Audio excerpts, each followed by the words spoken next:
Assalamualaikum warahmatullahi wabarakatuh. Perkenalkan, nama saya Reza Salimah dari kelas F1 Manajemen dengan NPM 101200505, Prodi S1 Manajemen, Universitas Teknologi Digital.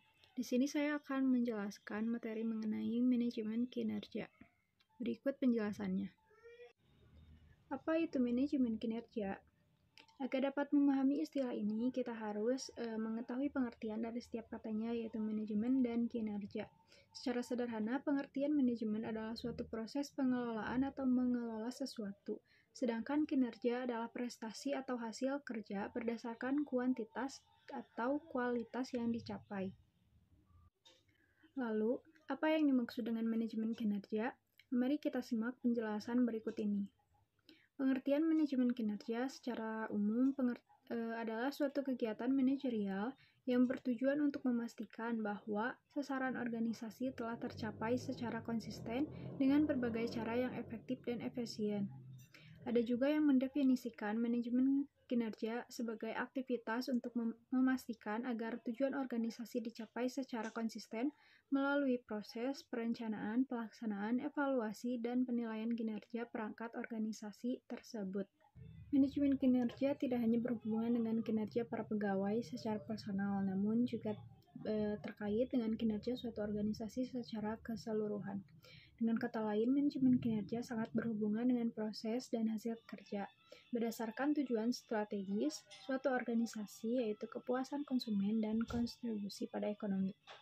Manajemen kinerja menurut para ahli, menurut Robert Paschal, tahun 1999, manajemen kinerja adalah komunikasi yang berkesinambungan dan dilakukan dalam kemitraan antara seorang karyawan dan atasan langsungnya. Proses ini meliputi kegiatan membangun harapan yang jelas serta pemahaman mengenai pekerjaan yang akan dilakukan.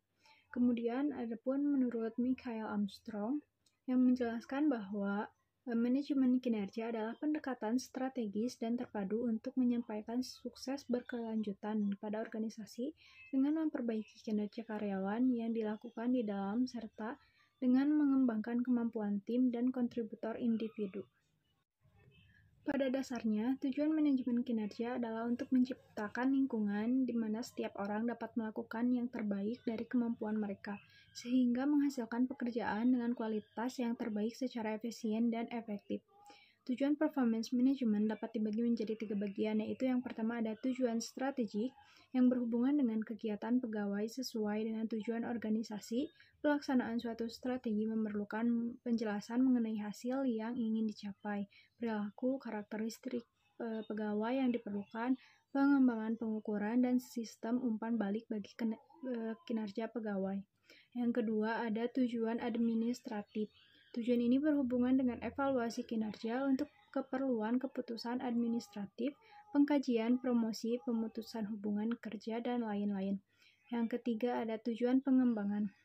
Tujuan ini diperlukan untuk melakukan pengembangan kapasitas pegawai yang berpotensi di bidang kerjanya berdasarkan pelatihan bagi pegawai yang kinerjanya kurang baik serta penempatan pegawai pada posisi yang tepat. Selain itu, ada beberapa tujuan khusus dari manajemen kinerja ini. Yang pertama ada peningkatan kinerja secara berkelanjutan, kedua peningkatan motivasi dan komitmen kerja pegawai, yang ketiga pengembangan kemampuan pegawai, peningkatan kepuasan kerja, serta pencapaian potensi diri yang bermanfaat bagi individu dan perusahaan. Yang keempat, peningkatan orientasi kerja kepada karyawan, kelima pengembangan interaksi yang terbuka dan konstruktif antara pekerja dan perusahaan, dan yang terakhir persiapan kerangka kerja untuk kesepakatan sasaran kerja. Kemudian ada manfaat manajemen kinerja. Menurut Wibowo tahun 2010, manajemen kinerja memberikan manfaat bagi perusahaan secara keseluruhan, manajer, dan juga setiap individu di dalam organisasi tersebut. Yang pertama, ada manfaat bagi perusahaan. Sebagai acuan untuk penyesuaian organisasi dengan tujuan tim dan individu untuk memperbaiki kinerja pegawai dan untuk meningkatkan komitmen kerja pegawai juga. Selain itu, dapat memperbaiki proses training dan pengembangan dan meningkatkan keterampilan pegawai. sebagai upaya perbaikan dengan pengembangan secara berkesinambungan dan upaya basis perencanaan karir karyawan. Kemudian ada manfaat bagi manajer. Di antaranya yaitu untuk membantu upaya klasifikasi kinerja dan harapan perilaku dan memperbaiki kinerja tim dan individu pekerja. Selain itu juga dapat menawarkan peluang pemanfaatan waktu secara kualitas sebagai upaya memberikan penghargaan non-finansial bagi karyawan dan untuk membantu karyawan yang kinerjanya kurang baik juga, serta pengembangan diri karyawan sebagai pendukung kepemimpinan.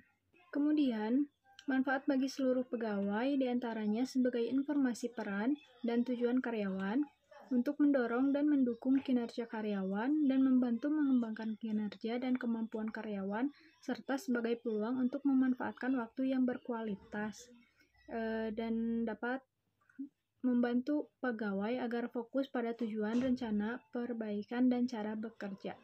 Syarat manajemen kinerja. Terdapat beberapa alat dan syarat dalam menjalankan performance manajemen kinerja ini. Beberapa alat tersebut misalnya manajemen mutu ISO, Malcolm Gladwell, Lean Six Sigma, Balance Scorecard, Six Sigma, dan lain-lain.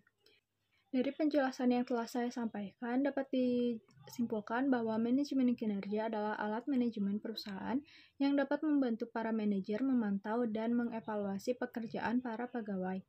Tujuan manajemen kinerja ini adalah untuk menciptakan lingkungan di mana orang dapat melakukan pekerjaan dengan kualitas terbaik secara efektif dan efisien. Pada dasarnya, manajemen kinerja dapat berhasil jika seluruh elemen organisasi menjalankan peran dengan penuh dedikasi. Sekian pemaparan materi yang dapat saya sampaikan. Mohon maaf apabila banyak kekurangan dan kesalahan dalam pengucapan. Wabillahi taufiq wal hidayah. Wassalamualaikum warahmatullahi wabarakatuh. Terima kasih.